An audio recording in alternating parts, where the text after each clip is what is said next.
Very good morning, जय गुरुदेव। मेरा नाम जोगेश्वर ठाकुर है और मैं हिंदी सब्जेक्ट टीचर हूँ। तो बच्चों, आज हम कोई नया चैप्टर नहीं पढ़ेंगे, बल्कि आज हमने पिछले क्लास में जो कुछ भी पढ़ा है उसे फेयर कॉपी में किस तरीके से लिखना है वह कॉपी वर्क सीखेंगे। बच्चों, आइए आज हम हिंदी विषय में किस तरीके से फेयर कॉपी में कॉपी वर्क करना है वह जानेंगे। तो चलिए बच्चों, आइए हम अपनी नोटबुक की ओर चलते हैं। हेलो बच्चों, जय गुरुदेव। आइए अब हम अपनी नोटबुक की ओर चलते हैं। बच्चों, हमें हमारे फेयर कॉपी में किस तरह से प्रश्न उत्तर और अदर एक्टिविटीज़ एक्सरसाइज को लिखना है। तो बच्चों,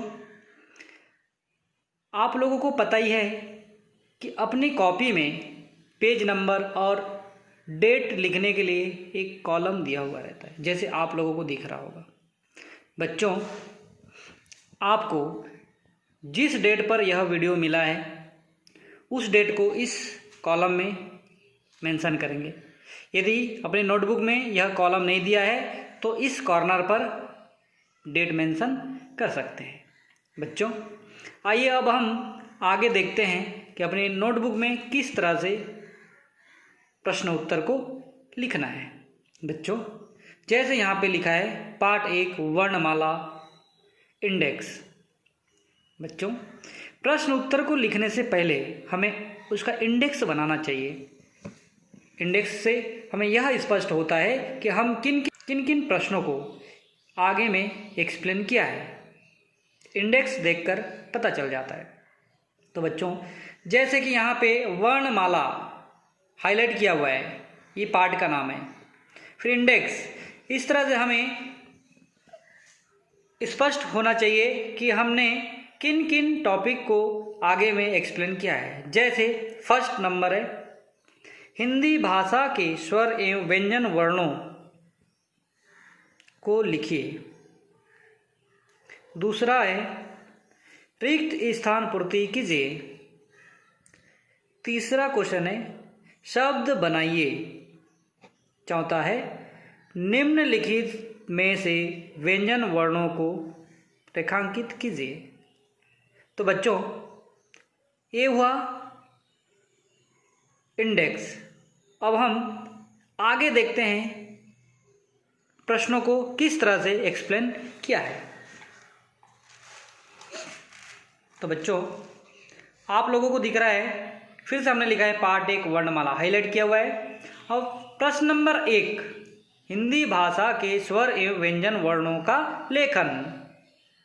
तो बच्चों, हमारे हिंदी भाषा में कितने वर्णमाला होते हैं उसे हमने स्वर और व्यंजन में विभाजित करते हुए लिखा है। दिख रहा होगा स्वर वर्ण, कितने स्वर वर्ण होते हैं उसे हमने यहाँ पर लिखा है। और एक अनुस्वर एक विसर्ग होता है उसे भी हमने लिखा है और यहाँ पे हाईलाइट किया हुआ है। इससे हमें पता चलता है अनुस्वर होता है, अ विसर्ग होता है और बाकी के 11 स्वर होते हैं।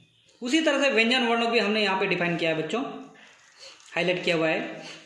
कुल कितने व्यंजन वर्ण होते हैं, उसमें से कितने संयुक्त व्यंजन होते हैं और कितने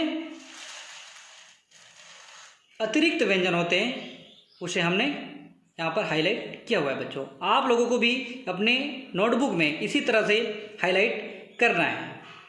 नेक्स्ट क्वेश्चन है बच्चों, रिक्त स्थान को भरिए। बच्चों, जहाँ पर हमने रिक्त स्थान को भरा है वहाँ पे हाईलाइट किया है। इसी तरह से आप लोगों को भी अपने नोटबुक में हाईलाइट करना है या तो फिर अंडरलाइन करना है बच्चों। ओके, क्लियर है? आगे देखिए थर्ड क्वेश्चन। बच्चों, प्रश्न नंबर 3 में है निम्न वर्ण से शब्द बनाइए। तो कुछ वर्ण दिए हुए हैं, उन वर्णों से हमें शब्द बनाना है बच्चों। जैसे मैंने ट से टमाटर बनाया, उसी तरह से आपको और अपने से ट शब्द से, ट वर्ण से एक शब्द बनाना है। उसी तरह से हमने जितने भी वर्ण दिए हुए हैं उन वर्णों से 2-2 शब्द बनाना है बच्चों। ओके, अंडरस्टूड, क्लियर है। आइए आगे हम देखते हैं 4th नंबर क्वेश्चन में, निम्नलिखित वर्णों से व्यंजन वर्णों को रेखांकित कीजिए।